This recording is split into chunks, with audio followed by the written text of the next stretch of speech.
Students class 11 এর ভূগোল পর্ব পড়ে দিচ্ছিলাম। আমরা পড়ছিলাম অধ্যায় 8, আজকে তার পার্ট 2 পড়াবো, বিভিন্ন ধরনের মৎস্য।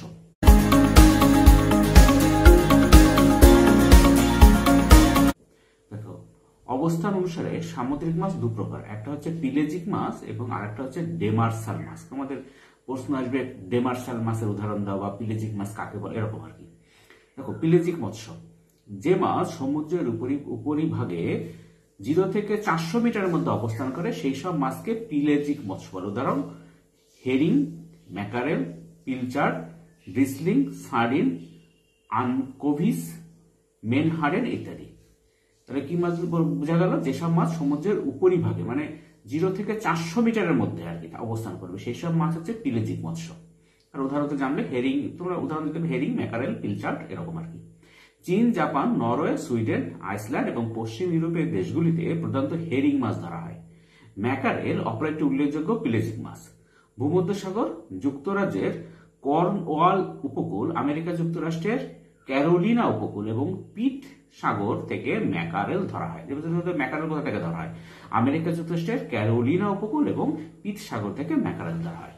নাতিশীতোষ্ণ অঞ্চলে সমুদ্রে ম্যাকারেল ও হেরিং ছাড়া অন্যান্য পিলেজিক মাছের মধ্যে আছে সার্ডিন। ইটালির দ্বীপ সার্ডিনিয়া থেকে এই নামের উৎপত্তি। সার্ডিন, ইটালির দ্বীপ একটা দ্বীপ আছে সার্ডিনিয়া, তার থেকে নামের উৎপত্তি হচ্ছে মাছটার নাম সার্ডিন। পিলচার্ড, ব্রিসলিং এবং আনকোভিস উল্লেখযোগ্য। সার্ডিন ও পিলচার্ড মাছ ভূমধ্যসাগর, বিস্কে উপসাগর এবং নিউ ইংল্যান্ড অঞ্চলের উপকূলে ধরা হয়ে থাকে।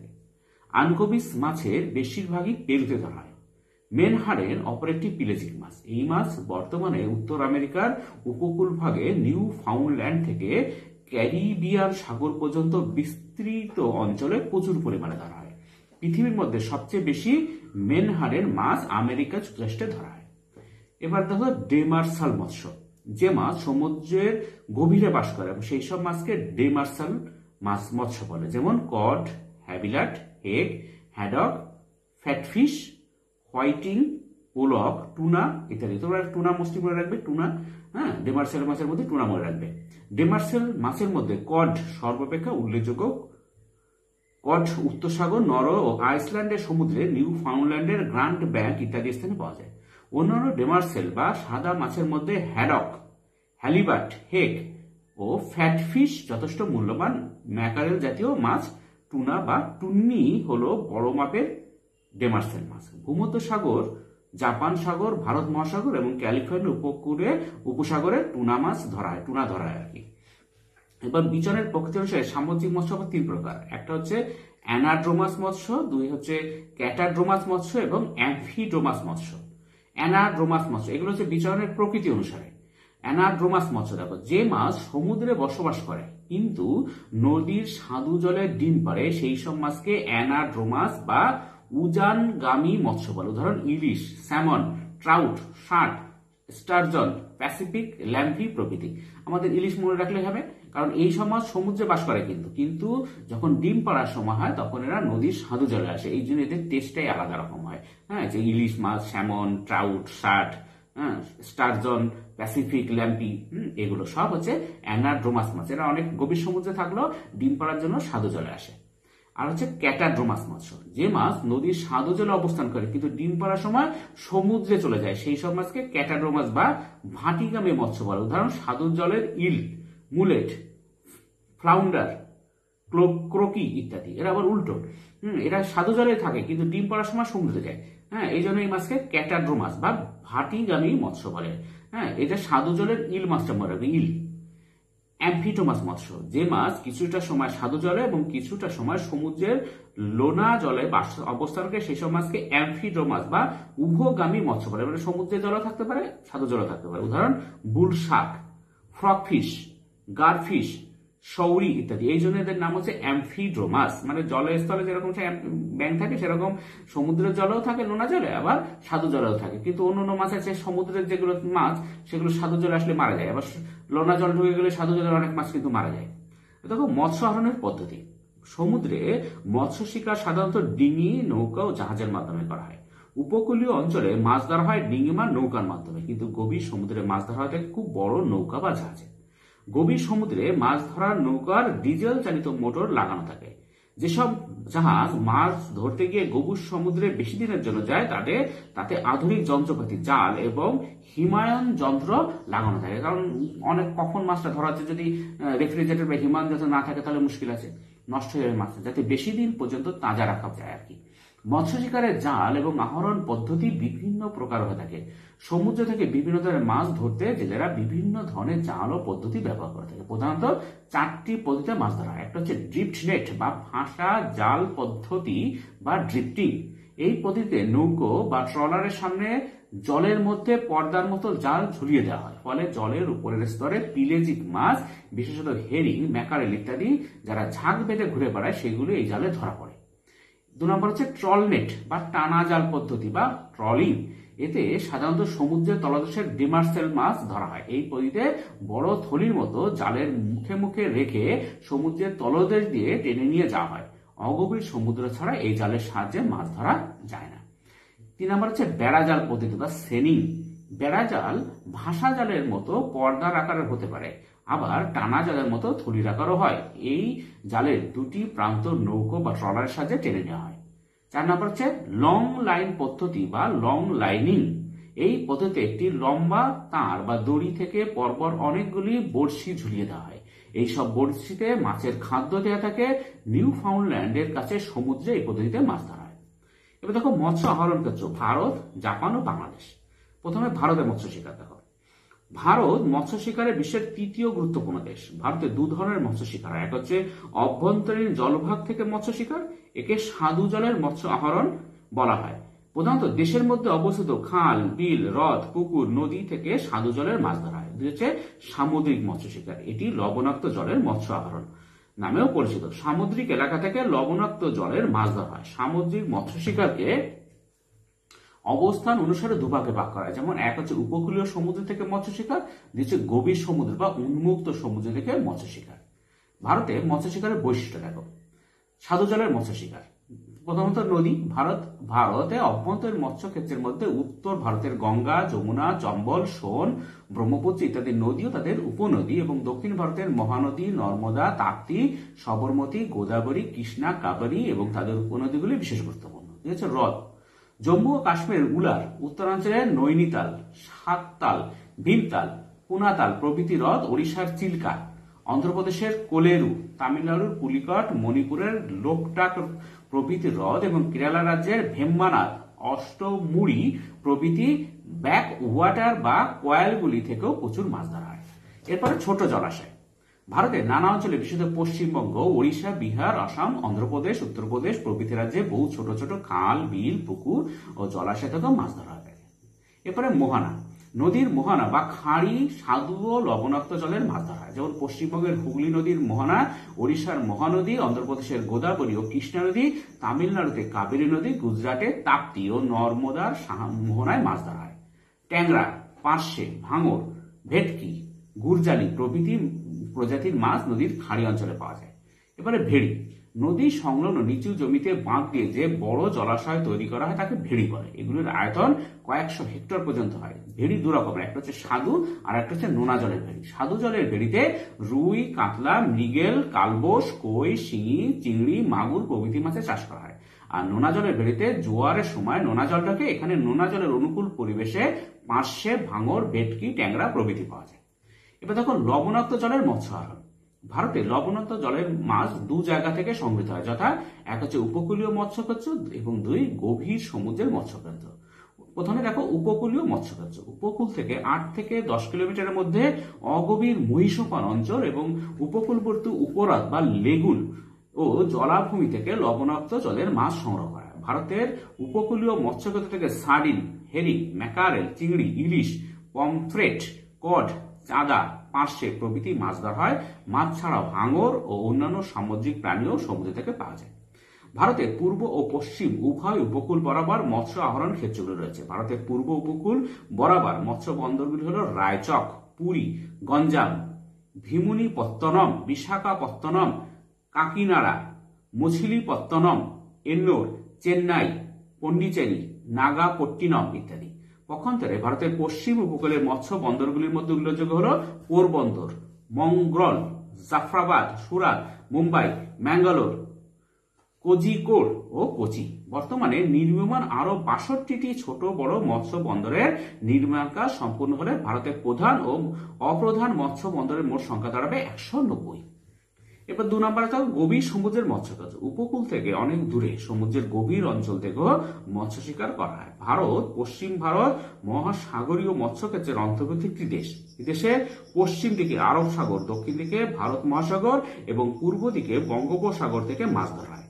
ভারতে গভীর সমুদ্র থেকে sardine, tuna, cod, halibut, herring, mackerel, flounder, bonito প্রভৃতি মাছ ধরা হয়।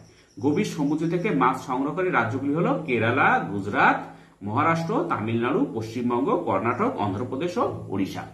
এবার দেখো মৎস্য আহরণে ভারতের উন্নতির কারণ কি? বিভিন্ন কারণ আছে। 1 নম্বর হচ্ছে ভারত নদীমাতৃক দেশ। এই নদীগুলোতে প্রচুর স্বাদু জলের মাছ জন্মায়, ফলে গঙ্গা, ব্রহ্মপুত্র, মহানদী, গোদাবরী, কৃষ্ণা প্রভৃতি নদীর নিম্ন অববাহিকায় অভ্যন্তরীণ মৎস্যক্ষেত্র গড়ে উঠেছে। 2, দেশের নদীগুলির মোহনা অঞ্চলে স্বাদু ও লবণাক্ত জলের মিশ্র পরিবেশে প্রচুর চিংড়ি, কাঁকড়া মাছ জন্মায়। এছাড়া এখানে বর্ষাকালে অ্যানাড্রোমাস মাছের যোগান বেড়ে যায়, যেমন ইলিশ। 3 নম্বর হচ্ছে দাক্ষিণাত্যের উপদ্বীপীয় অঞ্চলে পূর্ব দিকে বঙ্গোপসাগর ও পশ্চিমে আরব সাগর, এই 2 সাগরীয় এলাকায় মহীসোপান, প্লাঙ্কটন এবং মাছের অন্যান্য খাদ্য সমৃদ্ধ। এই কারণে পুরী, গঞ্জাম, বিশাখাপত্তনম, মছলিপত্তনম, নাগাপট্টিনম, ম্যাঙ্গালোর, কোজিকোড, কোচি প্রভৃতি স্থানে মৎস্য বন্দর গড়ে উঠেছে। 4 হচ্ছে ভারতের উপকূল অঞ্চলে বসবাসকারী লোকজনের অধিকাংশই মাছ খায়, ফলে দেশের মধ্যে মাছের চাহিদা আছে। এছাড়া ইদানিং ভারত মাছ ও মৎস্যজাত বিভিন্ন পণ্য বিদেশে রপ্তানি করে। 5 হচ্ছে মাছ থেকে জৈব সার তৈরি করা এবং চাষের কাজে এই সার ব্যবহার করা হয়। 6, কেন্দ্রীয় সরকার মাছ ধরার কাজ ও উদ্যোগকে আরো বিজ্ঞানসম্মত এবং লাভজনকভাবে গড়ে তোলার উদ্দেশ্যে উন্নত পরিকাঠামো নির্মাণের উপর জোর দিয়েছে। এছাড়া ধীবর বা জেলেদের জীবনযাত্রার উন্নতির জন্য বীমা প্রকল্প, ঋণ প্রকল্প, স্বাস্থ্য প্রকল্প চালু করা হয়েছে। মাছ উৎপাদন বাড়ানোর জন্য ন্যাশনাল ফিশারিজ ডেভেলপমেন্ট বোর্ড এবং একাধিক গবেষণা সংস্থা তৈরি করা হয়েছে। এবার দেখো ভারতের মৎস্য অন্যান্য সমস্যাগুলো কি আছে। 1 হচ্ছে প্রয়োজনীয় সরঞ্জাম ও যন্ত্রচালিত জাহাজের অভাবে গভীর সমুদ্রে মৎস্য শিকারের ক্ষেত্রে ভারত এখনো যথেষ্ট পিছিয়ে রয়েছে। 2, সমুদ্রে মাছ ধরার জন্য খাদ্য, জল, তেল, ওষুধ ইত্যাদি যোগান ছোট মৎস্য বন্দরগুলিতে এখনো সুলভ নয়। 3, দেশের অভ্যন্তরীণ মৎস্যক্ষেত্র এবং সাগরীয় এলাকা থেকে যারা মাছ ধরেন তাদের অধিকাংশই মহাজনের কাছ থেকে টাকা নিয়ে মাছ ধরেন। তাহলে মহাজনের কাছ থেকে ঋণ নিয়ে যখন মাছ ধরেন, তাহলে অনেক সময় সেটা শোধ করতে অসুবিধা হয়, তখন মহাজন বেশিরভাগ ঋণের টাকায় দিতে দিতে ফুরিয়ে যায়, তাহলে তাদের লাভ খুব একটা হয় না, ফলে ব্যবসায়ী লাভ থেকে তারা অনেক ক্ষেত্রে বঞ্চিত হন। 4 হচ্ছে হিমায়িত রাখা, বাজারজাত করা, গুণমান বজায় রেখে মাছ প্যাকেট বা কৌটোজাত করা ইত্যাদি কাজে আধুনিকীকরণের বিশেষ অভাব আছে। সম্প্রতি ভারত এই কারণে জাপান, সিঙ্গাপুর, অস্ট্রেলিয়া প্রভৃতি দেশে চিংড়ি মাছ রপ্তানির বড় বরাত থেকে বঞ্চিত হয়েছে। 5, দেশে মাছের সুসংগঠিত বাজারের অভাব আছে, ফলে বিভিন্ন স্তরে ফড়ে এবং দালালদের উৎপাতে প্রান্তিক বা গরিব জেলেরা বঞ্চিত হচ্ছে। এবার দেখো ভারতে মাছের উৎপাদন ও বাণিজ্য। 2010 সালে ভারতে মোট 51 লক্ষ টন মৎস্য সংগ্রহ করা হয়। এর মধ্যে অভ্যন্তরীণ মৎস্যক্ষেত্র থেকে 48.62 লক্ষ টন এবং সামুদ্রিক ক্ষেত্র থেকে মৎস্য সংগ্রহের পরিমাণ ছিল 29.89 লক্ষ টন। ভারতে ধৃত সামুদ্রিক মাছের প্রায় 19% রপ্তানি করা হয়। আমেরিকা যুক্তরাষ্ট্র, যুক্তরাজ্য, ফ্রান্স, শ্রীলঙ্কা, জাপান ও অস্ট্রেলিয়া ভারত থেকে মাছ আমদানি করে, মানে আমাদের দেশ থেকে তারা মাছ নেয়। 2010 সালে ভারত থেকে প্রায় 10,000 কোটি টাকার মাছ ও মাছজাত সামগ্রী রপ্তানি করা হয়েছিল, আর আমরা পাঠাই, সেটা হচ্ছে রপ্তানি করা। এবার দেখো জাপানের মৎস্য শিকার। জাপান উত্তর পশ্চিম প্রশান্ত মহাসাগরীয় মৎস্য ক্ষেত্রে অন্তর্গত দেশ। এই দেশে জনসংখ্যার প্রায় 1% লোক মৎস্যজীবী। অবস্থান: জাপানের প্রশান্ত মহাসাগরীয় মৎস্যক্ষেত্রটি উত্তরে রাশিয়া থেকে দক্ষিণে চীনের পূর্ব উপকূল পর্যন্ত বিস্তৃত। রাশিয়ার উত্তর পূর্ব উপকূল, শাখালিন দ্বীপপুঞ্জ, সমগ্র জাপান, উত্তর ও দক্ষিণ কোরিয়া এবং চীনের উত্তর পূর্ব ও পূর্ব উপকূল এই মৎস্যক্ষেত্রের অন্তর্ভুক্ত। এবার দেখো জাপানে মৎস্য শিকারের বৈশিষ্ট্য। 1 হচ্ছে জাপান ওখোতস্ক সাগর, জাপান সাগর, পিত সাগর, পূর্ব চীন সাগর ও দক্ষিণ চীন সাগর থেকে salmon, tuna, bonito, herring, sardine, mackerel, cod ইত্যাদি মাছ ধরে। 2, জাপানের প্রায় 30 লক্ষ লোক এবং 30,000 সংস্থা মৎস্য শিকার ও মৎস্য ব্যবসার সঙ্গে যুক্ত। 3, জাপান আধুনিক পদ্ধতিতে মৎস্য শিকার করে। 4, ঘন জনবসতির কারণে জাপান ও আশেপাশের দেশগুলিতে সংগৃহীত মাছ দেশের অভ্যন্তরীণ চাহিদা মেটাতে ব্যবহার করা হয়। জাপান বিশ্বের 7ম বৃহত্তম মাছ উৎপাদনকারী দেশ, কিন্তু অভ্যন্তরীণ চাহিদা মেটাতে জাপান প্রচুর পরিমাণে, মানে বিশ্বের মোট আমদানি বাণিজ্যের প্রায় 7% মাছ আমদানি করে। ওদের প্রচুর মাছ আমদানি করতে হয়। অর্থাৎ মৎস্য আহরণে জাপানের উন্নতির কারণ। এক হচ্ছে জাপানের উপকূল রেখা ভগ্ন, ফলে বহু প্রান্ত দেশীয় সাগর ও উপসাগর আছে। 2 শীতল নাতিশীতোষ্ণ জলবায়ু মৎস্য শিকার এবং মৎস্য সংরক্ষণে বিশেষ সহায়ক। 3 এখানে অগভীর সমুদ্র বিস্তীর্ণ মহীসোপান আছে। 4 জাপানের পূর্ব দিকে শীতল ওয়াশিও এবং উষ্ণ কুরোশিও বা জাপান স্রোতের মিলন হয়েছে। 5 ভগ্ন উপকূল রেখা বরাবর হনশু দ্বীপের হাচি নোহে, কেসেস নুমা, ইশিনোমাকি, চোশি, ইয়াইজু, শিমিজু, মিসাকি প্রভৃতি জাপানের বড় বন্দর আছে। টোকিওর সুকিজি বিশ্বের বৃহত্তম মৎস্য বাজার। 6 বন্দর ও পর্বতময় ভূপ্রকৃতি কৃষি ব্যবস্থা গড়ে তোলার পক্ষে প্রতিকূল হয়, বিকল্প জীবিকা হিসেবে মৎস্য শিকারের উন্নতি হচ্ছে। ওখানে কৃষির ব্যবস্থা খুব একটা নেই, সেই জন্য মৎস্য শিকারে খুব উন্নতি আর কি। 7 হচ্ছে ঘন জনবসতি থাকায় সুলভ শ্রমিক প্রাপ্তির সুবিধা আছে। 8 জাপানের সরলবর্গীয় বনভূমির কাঠ জাহাজ ও ট্রলার নির্মাণের উপযুক্ত।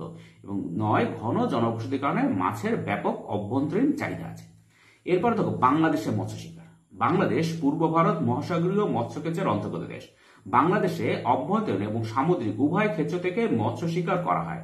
অসংখ্য নদী, নালা, খাল, বিল, পুকুর সমাকীর্ণ এই দেশে মিষ্টি জলের মাছের প্রাচুর্য লক্ষ্য করা যায়। রুই, মৃগেল, বাটা, কই, মাগুর, শিঙি, ট্যাংরা, পুঁটি প্রভৃতি মাছ দেশের অভ্যন্তরীণ মৎস্যক্ষেত্র অর্থাৎ নদী, খাল, বিল, পুকুর, দিঘি থেকে সংগ্রহ করা হয়। কেবলমাত্র দক্ষিণ দিকে বঙ্গোপসাগরীয় উপকূলে এবং বদ্বীপ সংলগ্ন মহীসোপানের সামুদ্রিক মৎস্য সংগৃহীত হয়। এই দেশে প্রায় 1.2 কোটি লোক প্রত্যক্ষ ও পরোক্ষভাবে মৎস্য ব্যবসার সঙ্গে যুক্ত আছে। এবার বাংলাদেশের সামুদ্রিক মৎস্যক্ষেত্র। বাংলাদেশের দক্ষিণ দিকে 710 কিলোমিটার দীর্ঘ উপকূল সংলগ্ন প্রায় 1,10,000 বর্গ কিলোমিটার আয়তনে বিশেষ অর্থনৈতিক অঞ্চল মানে EEZ থেকে মৎস্য শিকার করা হয়। বাংলাদেশের সাগরীয় মৎস্যক্ষেত্রকে 4টি প্রধান ভাগে ভাগ করা যায়। হচ্ছে সাউথ পাসেস, 2 সাউথ পাসেস, এবং এই ক্ষেত্র দুটি 20 ডিগ্রি 50 মিনিট উত্তর থেকে 21 ডিগ্রি 40 মিনিট উত্তর অক্ষাংশে এবং 90 ডিগ্রি পূর্ব থেকে 91 ডিগ্রি 50 মিনিট দ্রাঘিমার মধ্যে অবস্থিত। 3 মিডল গ্রাউন্ড বা মিডলিং মৎস্যক্ষেত্রটি 20 ডিগ্রি 50 মিনিট উত্তর থেকে 21 ডিগ্রি 20 মিনিট উত্তর অক্ষাংশ এবং 90 ডিগ্রি পূর্ব থেকে 91 ডিগ্রি পূর্ব দ্রাঘিমার মধ্যে অবস্থিত। 4 সোয়াচ অফ নো গ্রাউন্ড মৎস্যক্ষেত্রটি 21 ডিগ্রি উত্তর থেকে 21 ডিগ্রি 25 মিনিট উত্তর অক্ষাংশ এবং 89 ডিগ্রি থেকে পূর্ব 89 ডিগ্রি পূর্ব থেকে 90 ডিগ্রি পূর্ব দ্রাঘিমার মধ্যে অবস্থান করছে।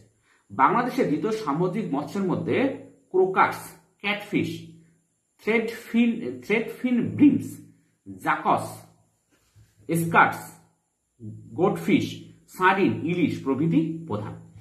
বাংলাদেশের মৎস্য বাজার। দেশের অভ্যন্তর সামুদ্রিক এলাকা থেকে যে সমস্ত মাছ ধরা হয় সেগুলি প্রথমে পাইকারি বাজারে আনা হয় মানে wholesale market. Bangladesh fishing development corporation BFDC, তোমাদের প্রশ্ন আসতে পারে BFDC কি? BFDC হচ্ছে বাংলাদেশ ফিশিং ডেভেলপমেন্ট কর্পোরেশন।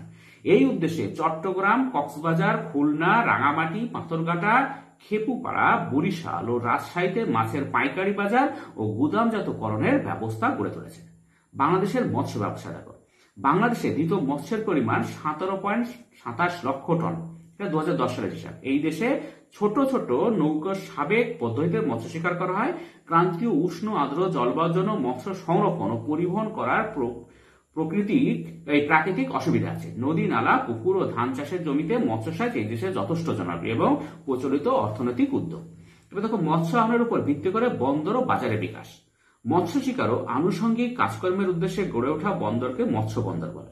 মৎস্য বন্দর থেকে মাছ প্রথমে পাইকারি বাজারে এবং পরে ছোট খুচরো বাজারে পাঠানো হয়। এই ধরনের বন্দর ও বাজার নিম্নলিখিত কারণের জন্য গড়ে ওঠে। এক হচ্ছে ভগ্ন উপকূল। উপকূল ভগ্ন হলে সমুদ্র দেশের অভ্যন্তরে প্রবেশ করে এবং তা একটি সুরক্ষিত নিরাপদ পোতাশ্রয়যুক্ত মৎস্য বন্দর গড়ে তুলতে সাহায্য করে। 2 চাহিদা। উপকূল সংলগ্ন অঞ্চলে অবস্থিত জনবসতিগুলিতে মাছের চাহিদা প্রচুর, এর জন্য স্থানীয় ঘন জনবসতি মৎস্য বন্দর এবং বাজার স্থাপনের জন্য বিশেষ সহায়ক উপাদান। এবার হচ্ছে উপভোক্তার প্রাচুর্য। বাজার তৈরি হওয়ার জন্য অন্যতম শক্তি হল উপভোক্তার প্রাচুর্য। সুতরাং যেখানে জনসংখ্যা বেশি সেখানে খুব স্বাভাবিকভাবেই উপভোক্তার সংখ্যা বেশি হয়। মাছের বাজার গড়ে ওঠার ক্ষেত্রে সেই সময় উপভোক্তাদের সংখ্যা বেশি হওয়া দরকার যারা মাছ খায়। পৃথিবীর বড় বড় মৎস্য বন্দর এবং সংলগ্ন বাজার যেমন চীনের তিয়ানশিন, ফুঝাও ও রাশিয়ার মাগাদান, ওখোটস্ক, জাপানের কোবে, ওসাকা, সুইডেনের গোটেবার্গ, ভারতের কাকিনাড়া, পোরবন্দর, বাংলাদেশের খুলনা, কক্সবাজার ইত্যাদির অবস্থান লক্ষ্য করলে দেখা যায় যে এই বন্দর ও বাজারগুলির পশ্চাৎভূমিতে বসবাসকারী মানুষগুলির মাছের ব্যবসা করে, মাছ খায় এবং মাছ কেনে। এবার দেখো প্রশাসনিক সহযোগিতা। বন্দর ও মৎস্য বাজার গড়ে তোলার কাজে প্রচুর খরচ এবং প্রশাসনিক উদ্যোগ দরকার হয়। বেসরকারি উদ্যোগে খুচরো বাজার গড়ে তোলা সম্ভব হলেও পাইকারি বাজার তৈরি করার জন্য সরকারি ও বেসরকারি যৌথ উদ্যোগ থাকা জরুরি। তবে বন্দর গড়ে তোলার কাজে সরকারি ব্যবস্থাপনা একান্ত দরকারি, কারণ বন্দরের পশ্চাৎভূমির সঙ্গে পরিবহনের যোগসূত্র গড়ে তোলা, বন্দর স্থাপনের জন্য জমি সংগ্রহ করা ও সরকারি বিধিনিষেধ মেনে চলা ইত্যাদি কাজে প্রশাসনের সহযোগিতা ছাড়া সম্ভব নয়। 5 হচ্ছে অনুকূল জলবায়ু। মৎস্য বন্দর গঠনে অনুকূল জলবায়ুর প্রভাবও যথেষ্ট। বরফমুক্ত জলভাগ ও কুয়াশাবিহীন আবহাওয়া মাছ ধরার জাহাজ, নৌকো ইত্যাদি চলাচলে সহায়তা করে। এছাড়া বৃষ্টির আধিক্য বা ঝড় ঝঞ্ঝা বেশি হলে মাছ ধরা ও মাছ সংরক্ষণে অসুবিধা হয়। শ্রমিকের সহজলভ্যতা। মৎস্য বন্দর গড়ে তোলার জন্য স্থানীয় অঞ্চলে প্রচুর সংখ্যায় শ্রমিক পাওয়ার সুবিধা থাকা প্রয়োজন। 7 পশ্চাৎভূমির উন্নত পরিবহন ব্যবস্থা। মৎস্য বন্দর ও তার পশ্চাৎভূমির সঙ্গে উন্নত পরিবহন ব্যবস্থা থাকা একান্ত প্রয়োজন। মাছ একটি পচনশীল সামগ্রী, এই কারণে ধৃত মাছ দ্রুত উন্নত পরিবহন ব্যবস্থার মাধ্যমে বাজারে প্রেরণ করা আবশ্যক, তার আগে মাছ নষ্ট হয়ে যাবে। দেখো, বস্তুতে এই সব কারণে বা নিয়ন্ত্রকগুলির অনুকূল রয়েছে বলে পৃথিবীর বিভিন্ন অঞ্চলে মৎস্যকেন্দ্রকে ভিত্তি করে একাধিক মৎস্য বন্দর বা বাজার গড়ে উঠেছে। সংশ্লিষ্ট সারিতে কয়েকটি প্রধান মৎস্যকেন্দ্রের সাপেক্ষে মৎস্য বন্দর ও বাজার একটি সংক্ষিপ্ত তালিকা দেওয়া। উত্তর পশ্চিম প্রশান্ত মহাসাগরের মৎস্যকেন্দ্র বন্দর বাজার হচ্ছে Hong Kong, Shantou, Fuzhou, Tianjin, Okhotsk, Nagasaki, Kobe, Osaka ইত্যাদি। এরপরে দেখো প্রধান মৎস্যক্ষেত্র উত্তর পূর্ব প্রশান্ত মহাসাগরের মৎস্যক্ষেত্র San Francisco, Newport, West Port, Victoria, Prince Rupert ইত্যাদি। উত্তর পূর্ব আটলান্টিক মহাসাগরের মৎস্যক্ষেত্র হাল, আবারডেন, গ্রিমসবি, বেস্ট, হামবুর্গ, রিগা, হেলসিঙ্কি, গোটেবার্গ ইত্যাদি। দক্ষিণ পূর্ব আটলান্টিক মহাসাগরের মৎস্যক্ষেত্র পোর্ট নেলোথ, পোর্ট এলিজাবেথ ইত্যাদি। ভারত মহাসাগরের মৎস্যকেন্দ্র কাকিনাড়া, কোচি, পোরবন্দর, খুলনা, কক্সবাজার, বরিশাল, জর্জটাউন ইত্যাদি। এবার দেখো মৎস্য সংরক্ষণ। মাছ একটি প্রবাহমান সম্পদ, কিন্তু সমুদ্র থেকে যথেচ্ছভাবে মাছ ধরার কারণে এই সম্পদের ঘাটতি হওয়ার সম্ভাবনা রয়েছে। তাই মৎস্য সম্পদের সংরক্ষণ বিশেষ জরুরি। মৎস্য সংরক্ষণ উদ্দেশ্যে নির্মিত পদ্ধতি অবলম্বন করা যেতে পারে। দেখো, মৎস্য শিকার ক্ষেত্রগুলিতে অধিক পরিমাণে মৎস্য পুনঃসংস্থাপন। জনসংখ্যা বৃদ্ধির ফলে মাছের ক্রমবর্ধমান চাহিদা মেটাতে বেশিরভাগ উপকূল ভাগ এবং অভ্যন্তরীণ জলাশয় থেকে অত্যাধিক পরিমাণে মাছ ধরা হয়। এসব মৎস্যক্ষেত্র থেকে মাছ যাতে সম্পূর্ণভাবে নিশ্চিহ্ন না হয় সেজন্য যেসব অঞ্চলে মাছের পরিমাণ বেশি সেখান থেকে মাছের চারা এনে অথবা ওই জাতের ছোট মাছ চাষ করে প্রয়োজন মতো বিভিন্ন অঞ্চলে ছেড়ে দেওয়া দরকার। মাছের নতুন চারাগুলি যতদিন না বড় হয় ততদিন ছোট মাছ ধরা বন্ধ রাখা প্রয়োজন। ডিম পাড়ার সময় আইন করে মৎস্য শিকার নিষিদ্ধ করাও জরুরি। এই ছোট মাছ ছাড়তে হবে আর ছোট মাছ ধরা যাবে না, বড় হলে ধরো কিন্তু ছোট ধরা যাবে না। আর কি ডিম পাড়ার সময় মাছ ধরা নিষেধ করতে, কিছুদিন মাছ ধরা যদি নিষেধ থাকে তাহলে দেখবে মাছ বেড়ে যায় আর কি। এবার দেখো যথেচ্ছভাবে মৎস্য শিকার নিবারণ। বহু জায়গায় বাঁধ বিচার না করে ছোট ছোট মাছ এবং ডিম সহ মাছ ধরা হয়, তা বন্ধ করা একান্ত প্রয়োজন, কারণ ডিম সহ মাছ ধরলে মাছের বংশবৃদ্ধিতে বাধা সৃষ্টি হয়। আবার চাহিদা মেটানোর জন্য প্রচুর পরিমাণে ছোট ছোট মাছও ধরা হয়। বেশি পরিমাণে ছোট মাছ ধরলে ভবিষ্যতে মাছ উৎপাদন বন্ধ হওয়ার উপক্রম হবে। এই কারণে চাহিদার সঙ্গে সামঞ্জস্য রেখে সীমিত পরিমাণে মৎস্য শিকারের ব্যবস্থা করা প্রয়োজন। প্রসঙ্গত মাছ ধরার জন্য মিহি জালের ব্যবহার নিষিদ্ধ করা জরুরি। মিহি জাল ব্যবহার করলে অসংখ্য ছোট মাছ ধরা পড়ে যায় ও মরে যায়। এমন একটা জাল ব্যবহার করতে হবে যাতে ছোট ছোট মাছগুলো বেরিয়ে যেতে পারে আর কি। মিহি জাল ব্যবহার করা চলবে না। কৃত্রিম উপায়ে ডিমের উর্বরতা সাধন। বিজ্ঞানীরা কৃত্রিম পদ্ধতিতে মাছের ডিমের উর্বরতা সাধন করতে সক্ষম হয়েছেন। এমনকি তারা বিভিন্ন জাতের মাছের সংমিশ্রণে সংকর জাতীয় মাছও উৎপাদন করেছেন। এসব উর্বর ডিম ও সংকর জাতীয় মাছ নদী অথবা সমুদ্রে ছেড়ে দিয়ে মাছের উৎপাদন বৃদ্ধি করা হচ্ছে। বিজ্ঞানসম্মত পদ্ধতিতে মাছের চাষ বাড়াতে পারলে মাছের উৎপাদনও বৃদ্ধি পাবে।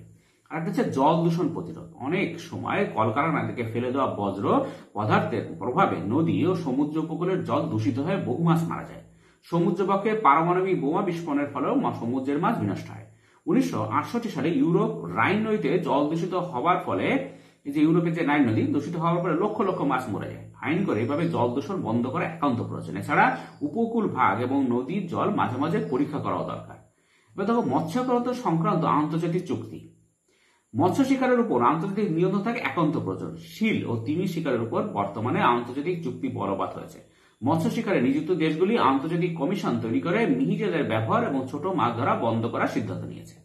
পৃথিবীর মৎস্য ক্ষেত্র সংক্রান্ত গবেষণা দেখো। বিভিন্ন শ্রেণীর মাছ, তাদের আচার আচরণ, গতিবিধি, খাদ্যের প্রকৃতি ও জীবন ইতিহাস সম্বন্ধে আরো বেশি করে বৈজ্ঞানিক পর্যবেক্ষণ ও গবেষণা প্রয়োজন। এর ফলে সমুদ্র জলের লবণতা, উষ্ণতা, বিভিন্ন সামুদ্রিক জীব ও প্লাঙ্কটনের উর্বরতা শক্তি, বিভিন্ন ধরনের মাছের পরিসংখ্যান, মাছ ধরার পদ্ধতি, সামুদ্রিক জীবজন্তু ও দ্রব্য সামগ্রী ইত্যাদি বিষয়ে আরো বেশি করে জানা যাবে। ফলে বিজ্ঞানসম্মতভাবে মাছ ধরা ও মাছ চাষ সম্ভব হবে। এছাড়া মাছ সংরক্ষণ ব্যবস্থাকে আরো জোরদার করার জন্য ধৃত মাছের অপচয় বন্ধ করা, যোগাযোগ ব্যবস্থার উন্নতি করে সরবরাহ বৃদ্ধি করা, বিজ্ঞানসম্মত বইতে মাছ ধরা এবং নতুন মৎস্য আহরণ ক্ষেত্রের অনুসন্ধানের ব্যবস্থা করা একান্ত দরকার। এবার দেখো একটু নিজস্ব অর্থনৈতিক অঞ্চল বা exclusive economic zone EEZ.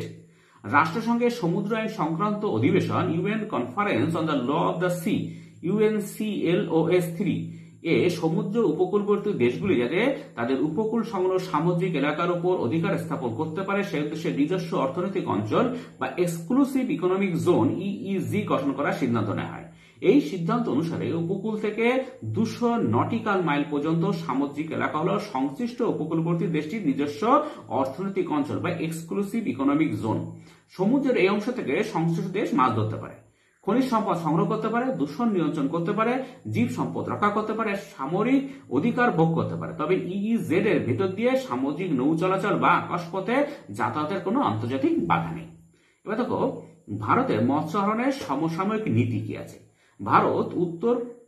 Bharat মহাসাগরীয় মৎস্য ক্ষেত্রে একটি গুরুত্বপূর্ণ মৎস্য আহরণকারী দেশ। সামুদ্রিক মৎস্য চাষে ভারতে বিপুল সম্ভাবনা থাকলেও সামুদ্রিক মৎস্য আহরণের দিক থেকে ভারত এখনো যথেষ্ট পিছিয়ে। এশিয়া মহাদেশের মধ্যে মৎস্য সংগ্রহের নিরিখে জাপান ও চীন যেখানে যথাক্রমে 43% এবং 18% সামুদ্রিক মৎস্যের যোগান দেয়, ভারত সেখানে মাত্র 9% আর কি। 2000 সালের আগে পর্যন্ত ভারতের স্বাদু জলের মাছের চেয়ে সামুদ্রিক মৎস্য বেশি আহরিত হতো, কিন্তু 2000 সালের পর থেকে সামুদ্রিক মৎস্য আহরণের পরিমাণ ব্যাপকভাবে হ্রাস পেয়েছে। বর্তমানে ভারতের মোট মৎস্য সংগ্রহের 60% অভ্যন্তরীণ মৎস্যক্ষেত্র এবং 40% সামুদ্রিক মৎস্যক্ষেত্র থেকে আসে। যদিও মৎস্য সংক্রান্ত বিভিন্ন রাজ্য অধিকারভুক্ত, তথাপি ভারত সরকার বিভিন্ন সময় মৎস্য সংক্রান্ত বিভিন্ন নীতি গ্রহণ করেছে, যেমন ভারতীয় মৎস্যক্ষেত্র আইন 1987, গভীর সমুদ্র মৎস্য নীতি 1991, সামুদ্রিক মৎস্যক্ষেত্র নিয়ন্ত্রক আইন FRA এবং সাম্প্রতিক কালের সামুদ্রিক মৎস্য আহরণ নীতি যেটা 2004 সালের।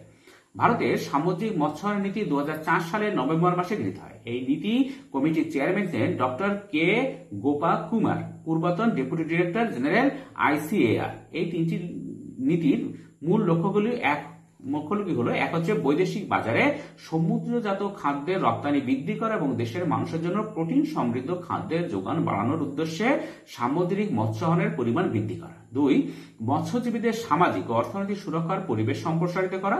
3, বাস্তুতান্ত্রিক সংহতি ও জৈব বৈচিত্র্য সংরক্ষণের সাপেক্ষে দেশের সুস্থায়ী সামুদ্রিক মৎস্য আহরণ ব্যবস্থা গড়ে তোলা। এবার দেখো ভারতের মৎস্য সংক্রান্ত নীতির গুরুত্বপূর্ণ দিকসমূহ। এক হচ্ছে প্রচলিত বা চিরাচরিত মৎস্য ক্ষেত্রগুলির উপর চাপ হ্রাস করা এবং উপকূলীয় ও গভীর সমুদ্রের মৎস্য আহরণ বৃদ্ধি করা। 2, অযন্ত্রচালিত নৌকার সাহায্যে যেসব জীবিকা সত্তা ভিত্তিক মৎস্যজীবী মাছ ধরে তাদের কাজ সুরক্ষিত রাখার জন্য মাছ ধরার এলাকার বা গভীরতা ও দূরত্ব সীমানা বিন্যাস করা। 3, লাক্ষাদ্বীপ, আন্দামান ও নিকোবর দ্বীপপুঞ্জে যেখানে প্রচুর মৎস্য সম্পদ থাকার সম্ভাবনা থাকলেও এখনো অনাহুত সেই সব এলাকার মাছের চাষ, বিপণন ও প্রক্রিয়াকরণের বন্দোবস্ত করা। 4, মাছ ধরার পর অপচয় হ্রাস করা, অভ্যন্তরীণ সর্বাধিক চাহিদা পূরণ করা, ধৃত মাছের আন্তর্জাতিক গুণমান বজায় রেখে রপ্তানি বৃদ্ধি করা এবং বিজ্ঞানসম্মতভাবে মাছের সংরক্ষণ করা। মৎস্যজীবী 5 নম্বর পয়েন্ট, মৎস্যজীবী মানুষের সামাজিক সুরক্ষা এবং অর্থনৈতিক উন্নয়নের জন্য পদক্ষেপ গ্রহণ করা। 6, সামুদ্রিক মৎস্যক্ষেত্রে দূষণের প্রভাব ও পরিবেশগত উপাদানের প্রতি লক্ষ্য রাখা। 7, সি র্যাঞ্চিং ও মেরিকালচারের সুযোগ বাড়ানো ইত্যাদি। প্রসঙ্গত মেরিকালচার বলতে মাছ সহ বিভিন্ন সমুদ্রের সম্পদ আহরণ এবং সমুদ্রের তাপ ঢালকে কাজে লাগিয়ে সমুদ্রের পৃষ্ঠ স্তরে প্লাঙ্কটনের যোগান বৃদ্ধির প্রচেষ্টাকে বোঝায়। বস্তুত সামুদ্রিক খাদ্য শৃঙ্খলের ভিত্তি হলো প্লাঙ্কটন, যেটা মাছরা খেয়ে বেঁচে থাকে আর কি। এবার দেখো অভ্যন্তরীণ অন্তর্দেশীয় সামুদ্রিক মৎস্য শিকারের পার্থক্য। অবস্থান ভিত্তিক, অভ্যন্তরীণ বা অন্তর্দেশীয় মৎস্য শিকার দেশের অভ্যন্তর খাল, বিল, নদী, পুকুর, হ্রদ, ভেড়ি ইত্যাদি জলাশয়। আর সামুদ্রিক মৎস্য শিকার হচ্ছে উপকূল অঞ্চলে, মহিষোপন অঞ্চলে এবং গভীর সমুদ্রে। এবার পার্থক্যের ভিত্তি হচ্ছে উদ্দেশ্য, মূলত জীবিকা সত্তার ভিত্তিক এবং স্থানীয় চাহিদা মেটানো, এটা হচ্ছে অভ্যন্তরীণ ক্ষেত্রে। সামুদ্রিক ক্ষেত্রে মূলত বাণিজ্যিক ও বিদেশে রপ্তানি করা। শিকার পদ্ধতি অভ্যন্তরীণ ক্ষেত্রে প্রধানত প্রাচীন পদ্ধতিতে বড়শির সাহায্যে মাছ ধরা হয়, আর সামুদ্রিক ক্ষেত্রে মাছ শিকারের আধুনিক পদ্ধতি, নানা প্রকার জাল, উপগ্রহ চিত্র ইত্যাদি সাহায্য নেওয়া হয়। জলবায়ু অঞ্চল থেকে প্রধানত ক্রান্তীয় মৌসুমী জলবায়ু অঞ্চলের দেশগুলিতে এর প্রাধান্য রয়েছে অভ্যন্তরীণ ক্ষেত্রে, আর সামুদ্রিক ক্ষেত্রে প্রধানত নাতিশীতোষ্ণ জলবায়ু অঞ্চলের দেশগুলিতে প্রাধান্য পেয়েছে। মূলধন ও প্রযুক্তি দেখো, অভ্যন্তরীণ ক্ষেত্রে এই প্রকার মৎস্য চাষে মূলধন ও প্রযুক্তির ব্যবহার খুবই কম, কিন্তু সামুদ্রিক মৎস্য শিকারে এই প্রকার মৎস্য চাষে প্রচুর মূলধন ও আধুনিক ভূমিকা, যন্ত্রপাতির ভূমিকা বেশি। উৎপাদনের পরিমাণ দেখো, বিশ্বের মোট সংগৃহীত মৎস্যের 25% হচ্ছে অন্তর্দেশীয় মৎস্যচাষ থেকে সংগ্রহ করা হয়, আর বিশ্বের মোট সংগৃহীত মৎস্যের 75% সামুদ্রিক মৎস্য শিকার থেকে সংগ্রহ করা হয়। দ্বিতীয় মৎস্য দেখো, অভ্যন্তরীণ আমরা কি কি মাছ পাই? রুই, কাতলা, মৃগেল, শিঙি, ট্যাংরা, পার্শে, ভেটকি ইত্যাদি। আর সামুদ্রিক থেকে cod, haddock, sardine, herring, mackerel ইত্যাদি। এবার ক্রান্তীয় অঞ্চলের মৎস্য শিকার এবং নাতিশীতোষ্ণ অঞ্চলের মৎস্য শিকারের মধ্যে একটা পার্থক্য দেখো। পার্থক্যের ভিত্তি প্রথমে প্লাঙ্কটনের পরিমাণ। ক্রান্তীয় অঞ্চলের মৎস্য শিকার, ক্রান্তীয় অঞ্চলে উষ্ণ জলবায়ুর জন্য মাছের খাদ্য প্লাঙ্কটন বিশেষ জন্মায় না, কিন্তু নাতিশীতোষ্ণ অঞ্চলের মৎস্য শিকার, নাতিশীতোষ্ণ অঞ্চলের জলের উষ্ণতা 20 ডিগ্রি সেন্টিগ্রেড প্লাঙ্কটন সৃষ্টির অনুকূল। মাছের প্রজাতি দেখো, ক্রান্তীয় অঞ্চলে বিভিন্ন প্রকার মাছ একত্রে ধরা পড়ে, ফলে বাণিজ্যিক ব্যবহার ব্যাহত হয়। আর নাতিশীতোষ্ণ অঞ্চলের মৎস্য শিকার, এই অঞ্চলের সমুদ্রে একই প্রজাতির মাছ ঝাঁকে ঝাঁকে ধরা পড়ে, ফলে বাণিজ্যিক গুরুত্ব বেশি। এবার মাছের গ্রহণযোগ্যতা দেখো, ক্রান্তীয় অঞ্চলের মৎস্য শিকারে যেসব মাছ ধরা পড়ে তার বেশিরভাগই বিষাক্ত, খাদ্যের অনুপযোগী, সার ও পশু খাদ্য হিসেবে ব্যবহৃত করা হয়। কোন অঞ্চলের মাছ? ক্রান্তীয় অঞ্চলের মৎস্য শিকার, এগুলো খাওয়া যায় না আর কি। আর নাতিশীতোষ্ণ অঞ্চলের মৎস্য শিকার, নাতিশীতোষ্ণ অঞ্চলের বেশিরভাগই মাছই খাদ্যের উপযোগী ও সুস্বাদু। চাহিদা দেখো, ক্রান্তীয় অঞ্চলের মৎস্য শিকার, অভ্যন্তর আন্তর্জাতিক বাজারে এই অঞ্চলের মাছের চাহিদা কম, যেহেতু খাওয়াই যায় না। আর নাতিশীতোষ্ণ অঞ্চলের মৎস্য শিকার, অন্তর্দেশীয় আন্তর্জাতিক উভয় বাজারে এটি অঞ্চলের চাহিদা ব্যাপক। এবার দেখো সমুদ্রের অবস্থা। ক্রান্তীয় অঞ্চলে উষ্ণ শীতল স্রোতের মিলন নেই, ফলে বলে মগ্ন চড়া নেই এবং মহিষোপন যথেষ্ট গভীর হয় মাছ সংগ্রহ করা অসুবিধাজনক। আর নাতিশীতোষ্ণ অঞ্চলের মৎস্য শিকার উষ্ণ ও শীতল স্রোতের মিলনে অসংখ্য মগ্ন চড়া গড়ে ওঠায় এবং অগভীর ও প্রশান্ত মহিষোপন থাকায় এই অঞ্চলে মাছ সংগ্রহ করা সুবিধাজনক।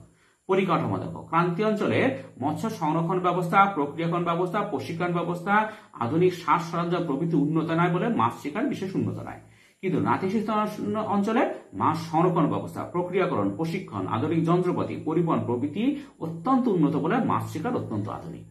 এবার দেখো পার্থক্যের ভিত্তিক মৎস্য শিকারের ধরন। ক্রান্তীয় অঞ্চলে কি হয়? মৎস্য শিকার পর্যন্ত জীবিকা সত্তা ভিত্তিক, আর নাতিশীতোষ্ণ অঞ্চলে মৎস্য শিকার এইগুলো প্রধানত বাণিজ্যিক ভিত্তিক, বাণিজ্য হয়। এবার দেখো এখানে অনুশীলনে তোমাদের এমসিকিউ আসতে পারে। দেখো প্লাঙ্কটন আধিক্য দেখা যায় উষ্ণ জলে, অতি উষ্ণ জলে, শীতল জলে, অতি শীতল জলে, শীতল জলে, এরকম। এবার দেখো মৎস্য চাষের ইংরেজি প্রতিশব্দ কি? হ্যাঁ, পিসি কালচার। মৎস্য চাষের ইংরেজি প্রতিশব্দ পিসি কালচার। আবার দেখো তোমাদের ছোট প্রশ্ন আসতে পারে, মৎস্য শিকার কোন শ্রেণীর অর্থনৈতিক কাজ? মৎস্য শিকার প্রথম শ্রেণীর অর্থনৈতিক কাজ। বা কোন শ্রেণীর মাছ সমুদ্রের লবণাক্ত জলে বাস করে কিন্তু নদীর স্বাদু জলে ডিম পাড়ে? সেটা হচ্ছে অ্যানাড্রোমাস। আবার এমন আসতে পারে যে একটা অ্যানাড্রোমাস মাছের উদাহরণ দাও, তখন বলবে ইলিশ। আবার দেখো মণিপুরের প্রসিদ্ধ যে হ্রদে মাছ ধরা হয় তার নাম কি? লোকটাক। এবং ছোট ছোট তোমাদের প্রশ্ন আসবে, হেরিং কোন শ্রেণীর মাছ? হেরিং হচ্ছে পিলেজিক মাছ। বা বিলিংস গেট কি জন্য বিখ্যাত? লন্ডনের নিকটবর্তী মৎস্য বাজার। এটা। প্লাঙ্কটন কাকে বলে? অতি সূক্ষ্ম উদ্ভিদ বা জীব যা সমুদ্র স্রোতের সঙ্গে ভেসে বেড়ায় তাকে প্লাঙ্কটন বলে। আবার বড় প্রশ্ন তোমাদের আসতে পারে 7 নম্বরের, অগভীর মহিষোপন অঞ্চলে মৎস্য শিকার ক্ষেত্র গড়ে ওঠার কারণ কি? আবার উত্তর পশ্চিম প্রশান্ত মহাসাগরের মৎস্য কৃষির উন্নতির কারণ উল্লেখ করো। আবার এরকম আসতে পারে, মাছ সংরক্ষণের প্রয়োজনীয়তা কি বা মাছ সংরক্ষণের পদ্ধতিগুলি আলোচনা করো। আবার পার্থক্য আসতে পারে, দেখো পিলেজিক ও ডেমার্সাল মাছ কি? ভাষা জাল ও টানা জাল ভিত্তিক মৎস্য শিকার পদ্ধতি, এরও পার্থক্য আসতে পারে। স্টুডেন্ট, আজকে পর্যন্ত, পরের ভিডিও দেখা হবে। Thank you very much for watching.